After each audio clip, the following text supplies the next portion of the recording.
Good evening, friends, and welcome to my channel, My Health Helpline. And also welcome to this episode, Watch Till End. अंत तक देखते रहिए। क्या आप जानने की कोशिश कर रहे होंगे कि ये टाइटल क्या रखा है, अंत तक देखते रहिए, वॉच टिल एंड। सो मैं एक क्वेश्चन आपसे पूछता हूँ कि आपकी हेल्थ की रिस्पॉन्सिबिलिटी किसके पास है। तो जो अगर आप मेरे से पूछें तो मैं तो यही कहूँगा कि आपकी हेल्थ की रिस्पॉन्सिबिलिटी टोटली आपके हाथ में है। तो लास्ट एपिसोड में मैंने यही कोशिश करी कि कुछ आपको ऐसी बातें बताई जाएं जब कभी इमरजेंसी के टाइम पे आपको ज़रूरत पड़े तो आप वो स्टेप्स लेके कुछ मेजर प्रॉब्लम्स को बचा सकें। और कुछ टिप्स मैंने ऐसी दी कि किस कंडीशन में आपको डिले ना करके इमीडिएटली सर्जन या फिजिशियन या हॉस्पिटल आपको जाना चाहिए। लेकिन बहुत लोगों ने सोचा कि क्या फालतू का वीडियो है, आधे घंटे का है, इसको कौन देखे, तो लोगों ने स्किप कर दिया। तो ये स्किप कर देना लाजमी है कि आपका इंटरेस्ट नहीं है। इंटरेस्ट तब बनता है जब हमारे को ज़रूरत पड़ती है। हेल्थ और एक एजुकेशन दो ऐसी चीज़ें हैं जब लोगों को ज़्यादा ज़रूरत पड़ती है या लोगों का डे बाय डे इंटरेस्ट उसमें ख़त्म होता जा रहा है। एंटरटेनमेंट, खाने की चीज़ें, गाड़ी, कैमरा, इलेक्ट्रॉनिक्स, इनके वीडियोस देखिए कैसे चलते हैं।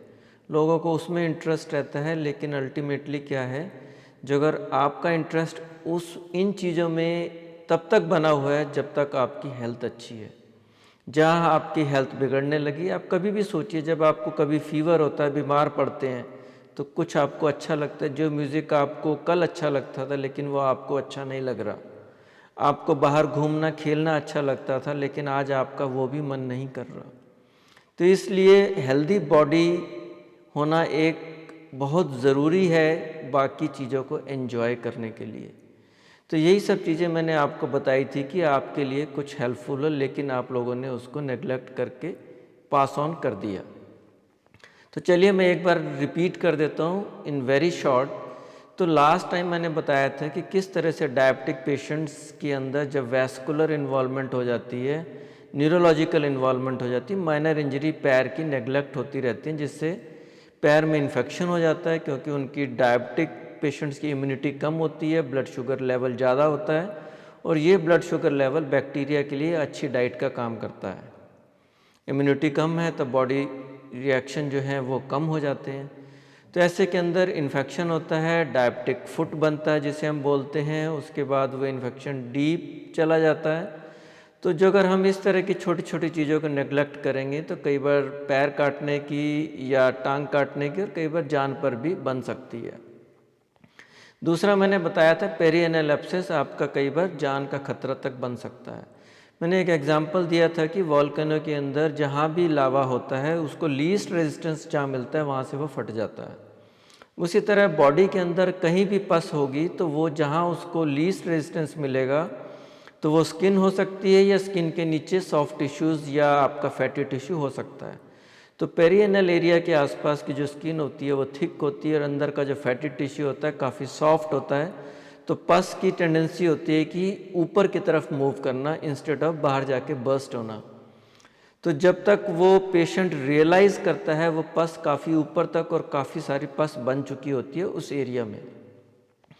तो पेरिएनल एरिया में कभी भी आपको दर्द लगे, कोई स्वेलिंग लगे तो इमीडिएटली आपको जाके सर्जन को मिलना चाहिए। क्योंकि इस तरह की दिक्कत जब पता लगती है तो कई बार पेशेंट काफ़ी सिक कंडीशन में आते हैं और कई बार उनकी जान बचाने की भी मुसीबत पड़ जाती है।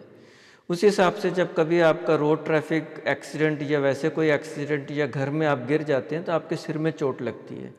तो ऐसे सिर में चोट लगने को हम कई बार नेगलेक्ट कर देते हैं। तो जब भी कभी सिर में चोट लगे, जो अगर आप घर में जो भी बंदा गिरा है, चोट लगी है, उसको जो अगर बेहोश हुआ है चोट लगने के बाद, दौरे पड़ रहे हैं, मिर्गी के दौरे पड़ रहे हैं चोट लगने के बाद, नौजिया वॉमिटिंग हो रहा है, चक्कर आ रहे हैं, जो अगर जो बंदा गिरा बेहोश हो गया 5-7 मिनट फिर होश में आ गया, उसके बाद फिर बेहोश हो गया, तो ये सारी कंडीशन एक सजेस्ट करती हैं कि पेशेंट को अच्छी खासी हेड इंजरी हुई है।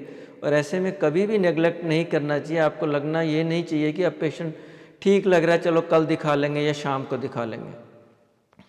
तो एक एक्स्ट्राड्यूरल हेमाटोमा होता है जो हमारे स्कल के अंदर ब्लड इकट्ठा हो जाता है और वो ब्लड जो इकट्ठा होता है वो ब्रेन के ऊपर प्रेशर डालता है।